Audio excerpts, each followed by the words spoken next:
지금 연방준비제도는 예상대로 금리를 동결했지만요. 연내 1회 추가 인상을 시사를 했고요. 또 내년에 금리 전망치 중간값도 큰 폭으로 오르는 모습을 나타냈습니다. 월가에서는 그렇다면 어떤 평가들이 나오고 있습니까? 골드만삭스는 이제 잭슨홀 수준의 호키시한 정도를 예상을 했지만 이것보다 조금 더 호키시 연준이 이제 나중에 갑자기 스탠스를 바꿔버리면은 연준 중앙은행의 신뢰성이 떨어지기 때문에 결국 연준 입장에서는 매파적인 목소리를 유지하는 것이 유리했을 것이다. 11월에 있는 FOMC가 그 결과는 결코 이제 지금 관측을 할 수 없는 FHN 파이낸셜 같은 경우 전반적으로 오늘 회의는 호키시한 스킵이었고 올해 중간값은 1회에 추가 인상을 시사를 하지만 최종 금리라고 보기에는 좀 어렵지 않겠느냐라는 얘기를 했습니다.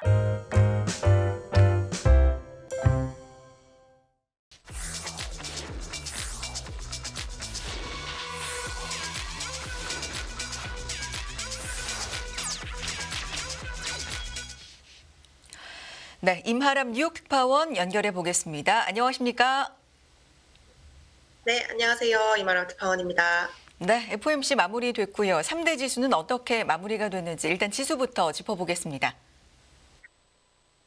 네, 오늘 미국 현지 시간으로 9월 20일 수요일이고요. 연준의 9월 FOMC가 마무리가 된 날입니다. 지금 연방준비제도는 예상대로 금리를 동결했지만요. 연내 1회 추가 인상을 시사를 했고요. 또 내년에 금리 전망치 중간값도 큰 폭으로 오르는 모습을 나타냈습니다. 결국 연준의 긴축이 아직까지 끝나지 않았고 연준의 고금리가 더 오랜 기간 동안 이어질 수 있다라는 우려감에 주식시장이 일제히 약세를 보이면서 오늘 종가를 형성을 했는데요.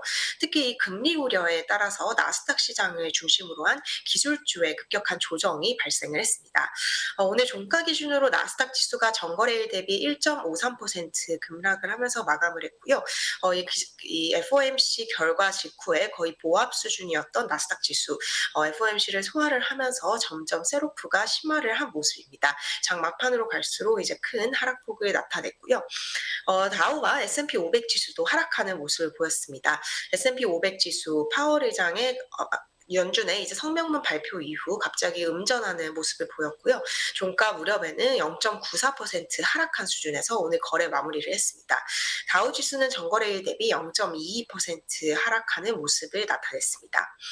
오늘 채권 시장에서 금리도 큰 폭으로 오르는 모습을 보였습니다. 결국 이제 연방준비제도의 고금리 장기화 우려 때문에 지금 채권 시장 역시 움직이고 있는 것으로 해석을 할 수 있을 것 같은데요. 미 2년물 국채금리 같은 경우는 통화 정책에 특히 민감한 트렌치입니다. 2년물 금리가 이제 증시 마감 무렵에 무려 9bp 정도 오르면서 5.19%, 5.2% 근접한 모습을 보였고요. 2년물 같은 경우는 2006년 이후 가장 높은 수준을 오늘 재차 다시 경신을 했습니다. 10년물 금리도 전거래일 대비 3bp 정도 오르면서 4.4% 레벨에서 움직이는 모습을 보였습니다. 네, 외환 시장 FOMC 나오기 전까지 이제 보합권에서 움직이는 모습을 보였는데요. FOMC 결과 직후 달러화 지수가 급 반등하는 모습을 보였고요. 달러화 지수는 현재 105.4 수준을 나타내고 있습니다. 네, 유가는 오늘 하락했습니다. 10월물 WTI 가격 전일 대비 1% 이상 하락했고요. 배럴당 90.28달러에 거래를 마쳤습니다. 네, 지금부터는 FOMC에 대한 얘기를 조금 더 자세하게 해보겠습니다. 일단 금리 같은 경우는 시장의 대체적인 예상대로 동결이 된 거죠? 네, 맞습니다. 오늘 연준은 이제 9월 FOMC 결과로 금리 동결을 발표를 했습니다. 이번 금리 동결은 시장에서 99%의 참가자들이 동결을 예상을 하고 있었기 때문에 사실상 이제 예상에 완전히 부합을 한 결정으로 볼 수 있을 것 같습니다.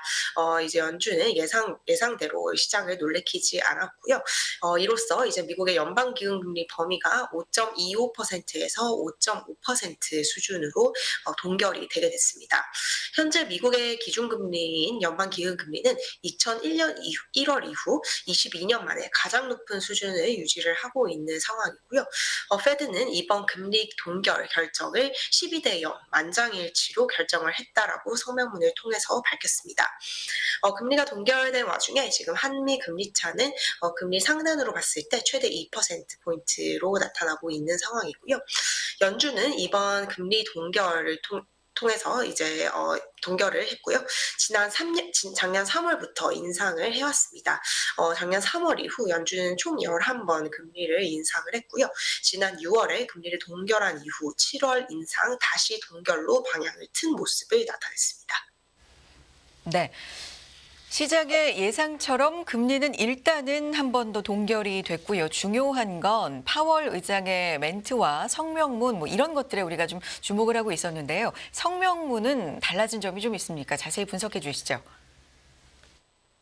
네, 지금 FOMC의 결정보다는 이번에 발표가 됐었던 경제 전망이라든지 성명문 그리고 파월의 발언에 지금 좀 집중이 된 모습인데요. 지금 미국이 이번에 9월 FOMC에서 발표한 성명문 같은 경우는 이제 큰 차이는 나타나지 않았습니다. 성명문은 거의 전월과 비슷한 수준을 유지했고요. 좀 달라진 면이 있다면 연준의 경기 판단 인식이 이전보다 개선된 것으로 성명문을 통해 추론을 할 수 있었습니다.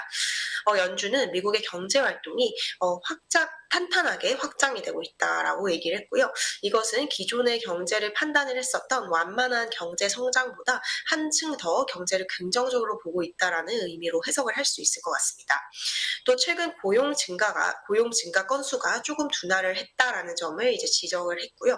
그럼에도 불구하고 노동시장은 여전히 강하다라는 입장을 되풀이를 했습니다.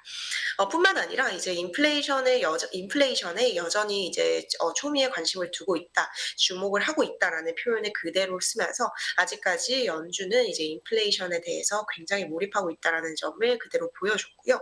또 이제 성명문상에 나오는 추가적인 긴축 가능성에 대한 문구를 그대로 유지하면서 긴축의 의지를 이어가겠다라는 의지 또한 표명을 하는 모습을 보였습니다. 이외에는 거의 비슷한 내용이었는데요.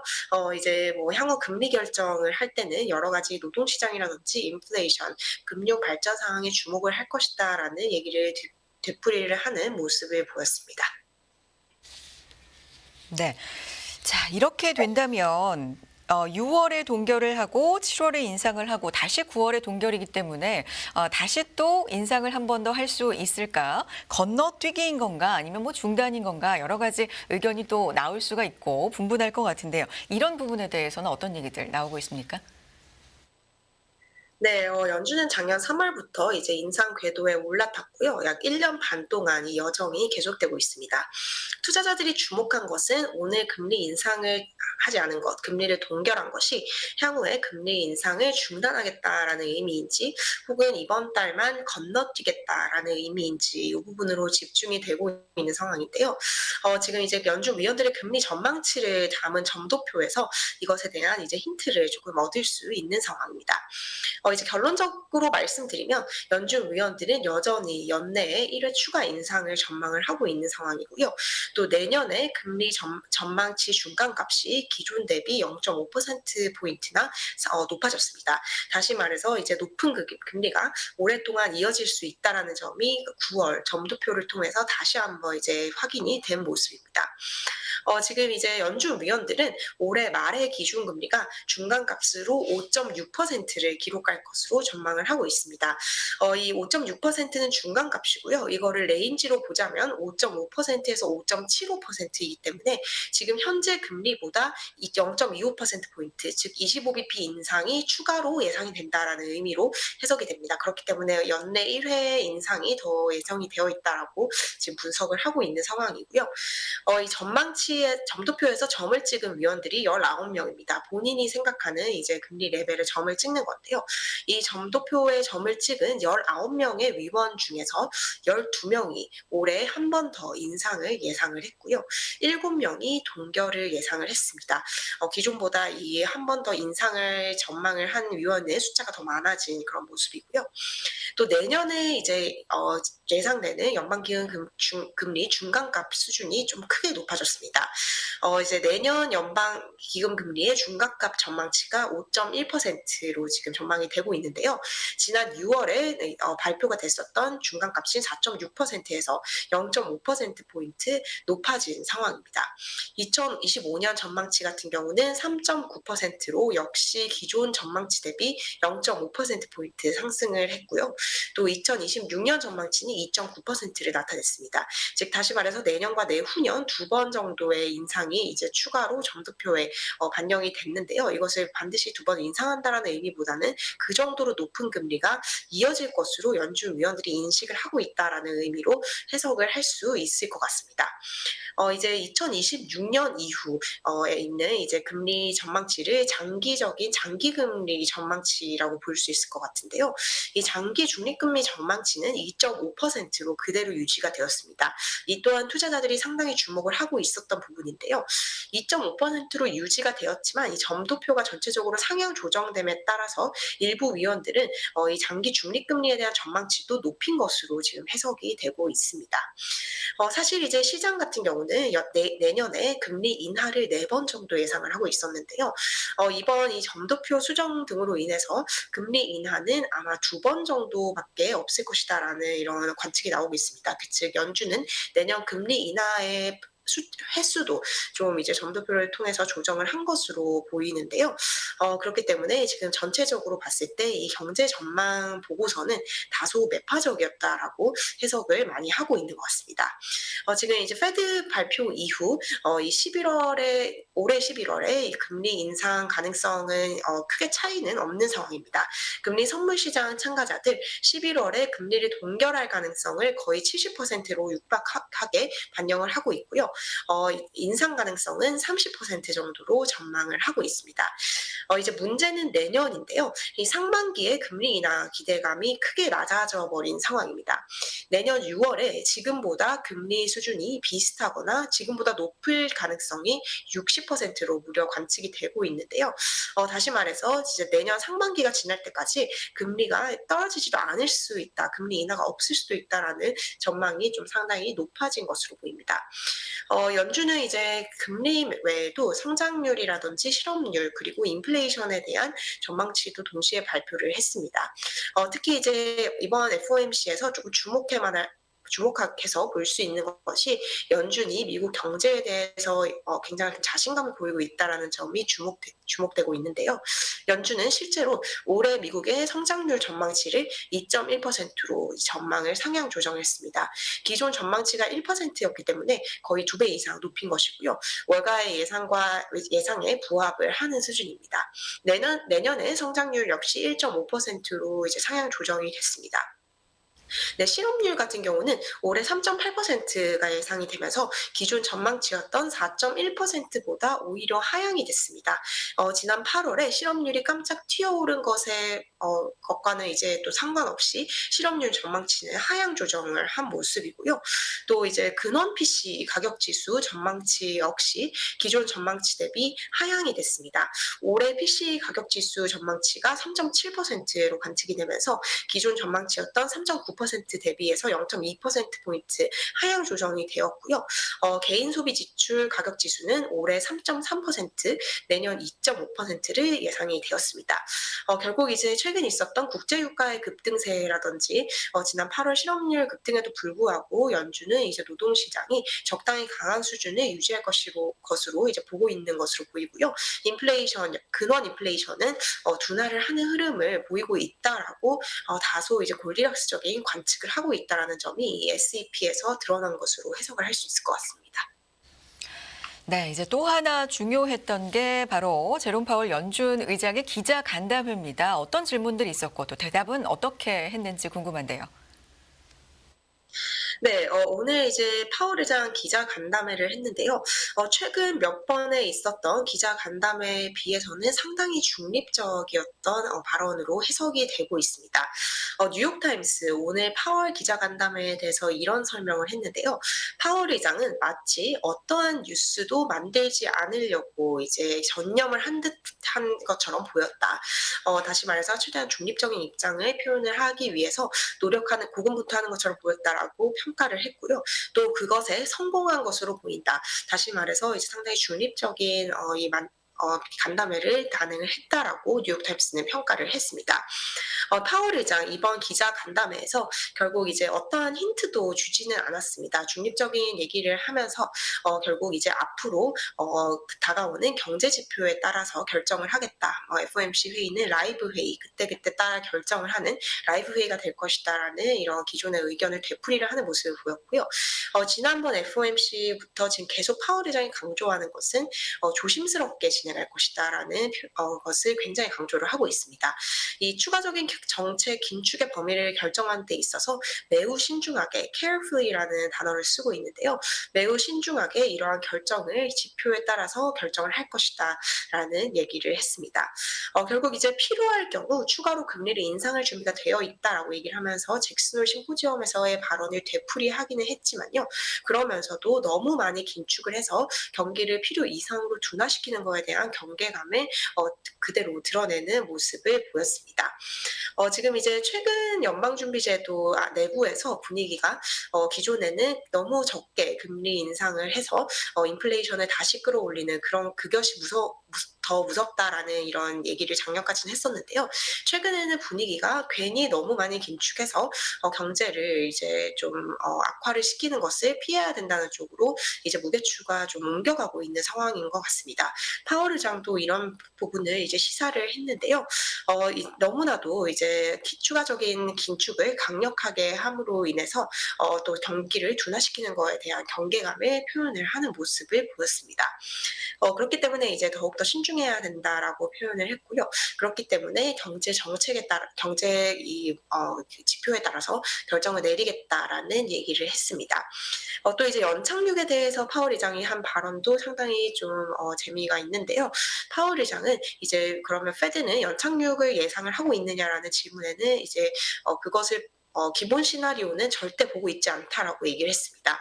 하지만 그럼에도 불구하고 연착륙의 가능성은 여전히 있다라고 생각을 했고요. 또 연착륙 경로가 좁아질 수도 있지만 결국 가능하다고 생각을 한다라고 얘기를 하면서 여전히 고용 시장은 강하다라는 얘기를 했습니다. 네. 제롬 파월 연준 의장의 기자간담회에서의 이야기들 정리해 주셨습니다. 자, 종합적으로 월가에서는 그렇다면 어떤 평가들이 나오고 있습니까?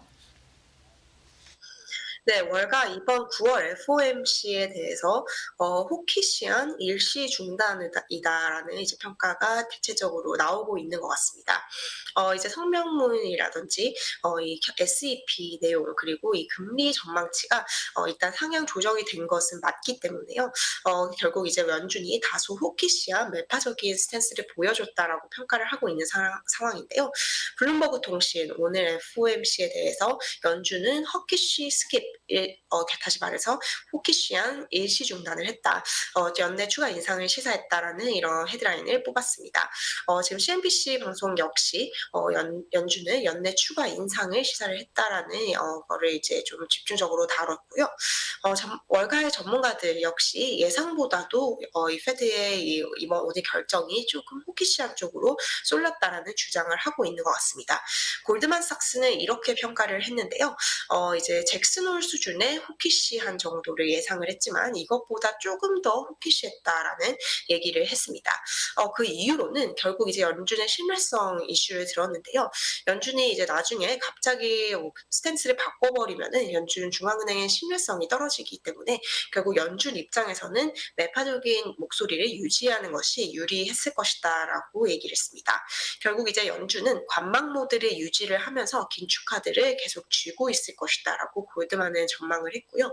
그렇기 때문에 11월에 있는 우리 이 FOMC가 그 결과는 결코 이제 지금 관측을 할 수 없는 정해지지 않은 상황에 있다라는 관측을 했습니다. 네, 알리안츠 같은 경우도 이번 회의의 동결에 대해서 스킵이라는 표현을 썼습니다. 다시 말해서 이제 건너뛴다는 것은 다음에 인상이 올 수 있다라는 의미로 이제 보이는데요.